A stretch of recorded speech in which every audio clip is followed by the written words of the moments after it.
লেখক, কবি ও রাজনৈতিক বিশ্লেষক ফরহাদ মজহার বলেছেন, সবাই মিলে আলোচনা করে গ্রহণযোগ্য একটি সংবিধান তৈরি করে নতুন রাষ্ট্র গঠন করতে হবে। আগে গণতন্ত্র, পরে নির্বাচন। শাসনতন্ত্রের জন্য সংবিধানের প্রয়োজন।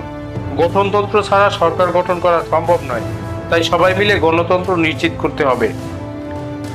শনিবার 23 আগস্ট দুপুরে কুড়িগ্রামের উলিপুরে জুলাই গণঅভ্যুত্থান পরবর্তী বাংলাদেশের রাজনীতি নিয়ে আলোচনা সভায় এসব মন্তব্য করেন তিনি।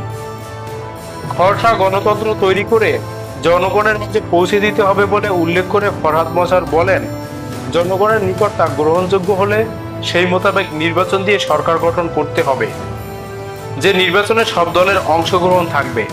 তিনি আরো বলেন, আমরা এমন একটা রাষ্ট্র চাই যা দৈনন্দিন জীবনের সংগ্রামকে জাগ্রত করে তুলবে, যেখানে রাষ্ট্র হবে আমাদের রাষ্ট্র, জনগণের রাষ্ট্র।